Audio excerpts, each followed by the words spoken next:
What if the people who've been laughing at you for years suddenly realize that they don't make the rules anymore? Because that's exactly what just happened the moment that Donald J. Trump walked into Davos and faced the World Economic Forum. The same global elite that spent decades telling you borders don't matter, industry doesn't matter, and your country doesn't matter. They applauded him. They smiled, and they thought they still had control. Then Trump spoke, and the room changed, because this wasn't a speech. This was a retrieval mission of leverage, of sovereignty, of everything that the global system quietly took while you were told it was inevitable. When Emmanuel Macron thought he had leverage, Trump mentioned one word: tariffs, and ended the argument right then and there. When Europe thought it could stall, Trump revealed the real reason Greenland suddenly mattered. And when Davos expected negotiation, they got a declaration. Now, if you've ever felt like decisions about your life were being made in rooms that you'll never enter, if you've watched leaders talk while nothing gets fixed, if you've wondered when or if someone would finally push back, this is that moment, because they didn't laugh at Trump. They laughed at you. And today, we're breaking down exactly how he took it all back in public. Drop a like for the video and subscribe. Okay, here's what they misjudged from the very start. The moment Donald J. Trump walked into Davos, the World Economic Forum didn't see a speaker. They saw a problem. That standing ovation wasn't respect. It was containment. Davos elites clap when they think that applause still gives them control. What they didn't expect was that Trump wasn't there as opposition. He arrived as enforcement. Now, for decades, Davos operated on soft power, influence without accountability, policy without voters, pressure without consequences. Trump shattered that model simply by showing up as a sitting president with leverage already proven in tariffs, trade, energy, and borders. No abstract theory, no future promises, just authority backed by action.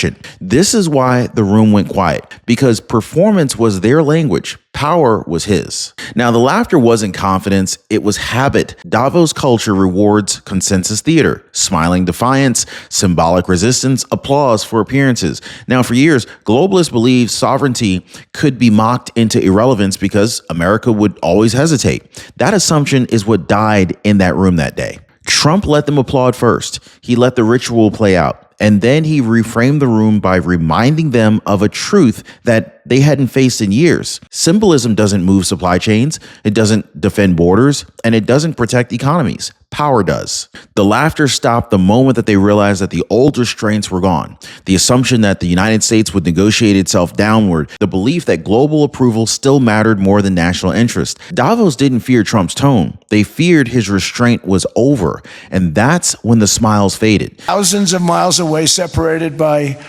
a giant ocean. It's a war that should have never started, and it wouldn't have started if the 2020 U.S. presidential election weren't rigged. It was a rigged election. Everybody now knows that. They found out. People will soon be prosecuted for what they did. It's probably breaking news, but it should be. It was a rigged election. You can't have rigged elections. You need strong borders, strong elections, and ideally a good press. I always say it. Strong borders, strong elections, free, fair elections. Now, this is exactly where this Davos moment connects to your life. When power shifts this fast, when the rules change without warning, the people who get hurt first, they're the ones who assumed tomorrow would look like yesterday. Now, if you're over 40 and planning to retire someday, the window to protect what you've already built may be smaller than you realize. Growth matters, but protection matters just as much when volatility accelerates. Ask yourself this honestly. Is your portfolio actually built for what's coming next, or is it just built for what used to work? This is why I partner with Noble Gold Investments. They specialize in helping investors reduce exposure to systemic risk by adding physical gold and silver, assets that don't rely on political stability, central bank promises, or global consensus. So as retirement moves from someday to on the horizon, this isn't about chasing returns. This is about making sure one bad shift doesn't undo decades of discipline and saving. So you can learn more at ronyatesgold.com. There's a link down in the description down below. Click that link right now. Again, that is ronyatesgold.com. And of course, if you want to give my friends a call over at Noble Gold Investment, you can pick up the telephone right now and call them at 877-646 5347. Now, let's get back to what Davos didn't want discussed. Here's the part most people are missing. Emmanuel Macron, he didn't walk into Davos with leverage. He walked in with assumptions. For years, France benefited from an imbalance the United States tolerated. Lower prescription drug prices abroad, subsidized by American consumers. Now, that wasn't French strength. That was American restraint. Trump exposed the imbalance publicly, not rhetorically. He named the numbers, he named the gap, and in doing so, he stripped Macron of the illusion that Europe's moral arguments outweighed economic math. I said, I guarantee you. But I actually started with Emmanuel, who probably is in the room too. And I like him. I actually like him. Hard to believe, isn't it? And I said, Emmanuel, you're going to have to lift the price of that pill to $20, maybe $30. Think of that. That means it's a doubling of prescription drugs. Might be a tripling, might be a quadrupling. It's not easy. No, Donald, I will not do that. I said, yes, you will, 100%. He said, no. You're asking me to double. I said, Emmanuel, you've been taking advantage of the United States for 30 years with prescription drugs. You really should do it, and you will do it. I have no doubt. In fact, I am 100% sure you're going to. No, I will not do it. I said, Emmanuel, you're going to be doubling or tripling? No. I said, here's the story, Emmanuel. The answer is you're going to do it. You're going to do it fast. And if you don't, I'm putting a 25% tariff on everything that you sell into the United States and a 100% tariff on your wines and champagnes. And that's about 10 times more than what I'm requesting. And you're going to do it. I don't want to go public with it, but you may make me do that. No, Donald, I will do it. I will do it. Now, Macron's resistance sounded confident, briefly, but it wasn't backed by production, by market access, or even by security independence. It was inherited leverage from a system that assumed that the U.S. would never call the bill. Now, Macron's pushback didn't last days. It didn't last hours. It lasted minutes. Because once the tolerance ended, so did the leverage. This is where the room changed. Trump didn't raise his voice. He raised a word. Tariffs, not as punishment, as enforcement. A 25% tariff on goods, a 100% tariff on wine and champagne, not emotional threats, economic certainty. Davos elites instantly understood what that meant because tariffs don't debate, they execute. Now, Macron folded privately because public defiance would have triggered immediate consequences. And that's the point. Tariffs compress timelines. They turn endless negotiations into immediate decisions. The moment Trump said the word, the theoretical world Davos lives in collided with the real one. This wasn't bluster. This was a reminder that access to the American market is a privilege and not a right. And once that clicked, the applause stopped, replaced by silence and calculation. Here's what Davos didn't want discussed out loud. Greenland was never about acreage or a headline-grabbing purchase. It was about control of a security choke point that suddenly matters again. Arctic shipping lanes, missile defense coverage, early warning radar, energy access. This is 21st century geopolitics, not a real estate deal. So Trump reframed Greenland in seconds by tying it to outcomes Europe could no longer guarantee. In 2019, Denmark said that they would spend over $200 million to strengthen Greenland's defenses. But as you know, they spent less than 1% of that amount. 1%. There's no sign of Denmark there. And I say that with great respect for Denmark, whose people I love, whose leaders are very good. It's the United States alone that can protect this giant mass of land, this giant piece of ice, develop it and improve it and make it so that it's good for Europe and safe for Europe and good for us. And that's the reason I'm seeking immediate negotiations to once again discuss the acquisition of Greenland by the United States, just as we have acquired many other territories throughout our history, as many of the European nations have. They've acquired, there's nothing wrong with it. Many of them, some went in reverse, actually, if you look. Some had great, vast wealth, great, vast lands. As ice recedes and global competition accelerates, the Arctic becomes a front line, not a footnote. Whoever controls Greenland controls visibility, access, and response time across the North Atlantic. So this is why the room went silent, because once Greenland was framed as security infrastructure, not diplomacy theater, the old objections collapsed. This wasn't expansion, this was stabilization, and everyone in that room understood the difference. This is where the moral argument flips. Denmark didn't lose Greenland. They vacated responsibility. Defense funding commitments they were made and quietly ignored. Less than 1% of pledged investment materialized. Not readiness, not deterrence, not coverage. In geopolitics, neglect transfers control faster than conflict ever could. Trump didn't seize Greenland. He filled a vacuum that already existed, and Davos knew it. This is why objections sounded hollow. You can't claim stewardship while outsourcing security indefinitely. This wasn't conquest of Greenland language. This was accountability language. To raise living standards for our citizens to levels never seen before, and perhaps how you too and the places where you come from can do much better by following what we're doing, because certain places in Europe are not even recognizable, frankly, anymore. They're not recognizable. And we can argue about it, but there's no argument. Friends come back from different places. I don't want to insult anybody and say I don't recognize it. And that's not in a positive way. That's in a very negative way. And I love Europe, and I want to see Europe go good, but it's not heading in the right direction. In recent decades, it became conventional wisdom in Washington and European capitals that the only way to grow a modern Western economy was through ever-increasing government spending, unchecked mass migration, and endless foreign imports. The consensus was that so-called dirty jobs and heavy industry should be sent elsewhere, that affordable energy should be replaced by the Green New Scam, and that countries could be propped up by importing new and entirely different populations from faraway lands.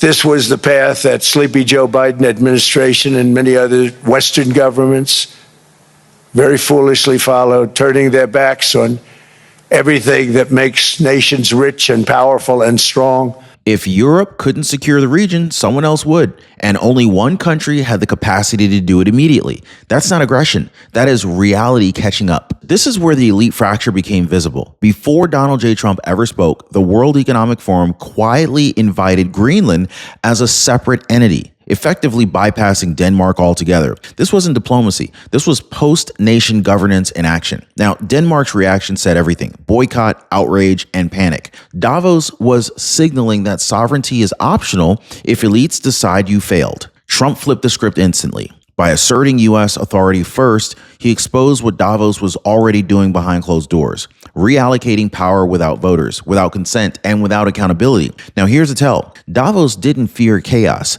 They feared Trump interrupting their process. Because once sovereignty is reasserted publicly, their quiet war collapses. This is where this Davos moment really hits closer to home than most people realize. Because the same way Denmark didn't lose control overnight, they lost it by not checking things early. The same pattern shows up in retirement decisions every single year. Most retirees who actually review their Medicare plan, they discover something useful. Savings they didn't know were there, coverage gaps that they assumed were handled, better options that they were never told about. Nobody wants to be the one exception, the person who didn't check, who didn't compare, and only found out after the bill arrived that they really shouldn't have had to pay for. Yeah, this is why so many people quietly make the safer choice and they review their coverage for free with Chapter's help. Chapter doesn't sell you a plan. They help you understand the one you already have and what might be missing. Now, most people don't wait until there's a problem. Most people already made the smarter move. They're calling the phone number at the bottom of your screen right there,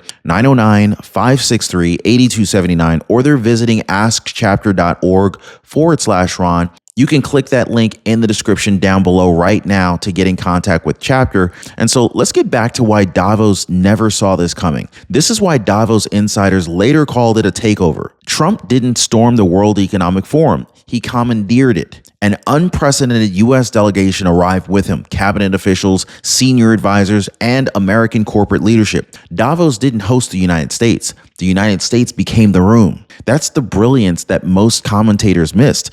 Trump didn't dismantle the system from the outside. He walked into it. He stood at the center of it, and he forced it to operate on American terms. No global consensus, no moral lectures, just leverage, clarity, and decision-making speed. Now, for decades, Davos functioned as a pressure chamber on sovereign nations. In one appearance, Trump reversed the polarity. Davos became the stage, Washington held the power, and once that flipped, there was no going back. Now, Europe's mistake wasn't opposition, it was delay. Leaders across the European Union still believed negotiation was optional, that process could slow reality, that American pressure would soften with enough time. But the rules had already changed. Welfare expansion without production hollowed out leverage, energy dependence erased flexibility, and decades of outsourcing security to the NATO, funded overwhelmingly by the United States, this created a dangerous imbalance. Europe kept the speeches, America kept the bill. Trump didn't announce a new era, he revealed it. When European leaders spoke in moral abstractions, Trump spoke in capabilities. And that's when the realization hit. This wasn't about persuading Washington anymore. It was about adapting fast or being bypassed entirely. Now, this wasn't diplomacy as Europe understands it. Donald J. Trump didn't negotiate at Davos. He declared no committees, no timelines, no multilateral delays designed to water outcomes down. Declarations end debates before they start. Period. I mean, this is what made this moment so destabilizing for the Davos class. They're so used to endless process, draft statements, working groups, future summits. Trump bypassed all of it by simply speaking in finished decisions. Greenland wasn't floated. Tariffs were not threatened.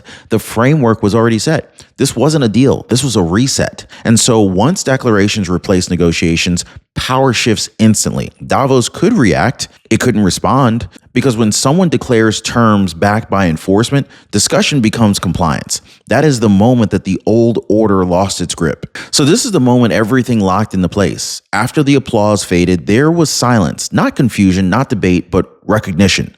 The World Economic Forum didn't call it a takeover because Trump was rude. They called it a takeover because control visibly changed hands. You could see it in Emmanuel Macron's retreat. You could hear it in the lack of rebuttal. You could feel it when Greenland stopped being discussed as European matters and started being treated as a fake compliance. Davos thrives on ambiguity. Trump eliminated it. He didn't argue with their framework. He replaced it. And when a system built on quiet influence is forced into public clarity, it collapses fast. Going to be defending Canada. Canada gets a lot of freebies from us, by the way. They should be grateful also, but they're not. I watched your Prime Minister yesterday. He wasn't so grateful.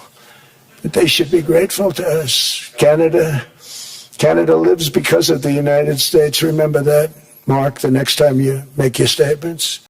This is why they use the word takeover, because that's exactly how it felt. So here's the truth Davos didn't want broadcast. The new order didn't begin after the speech. It was already in motion.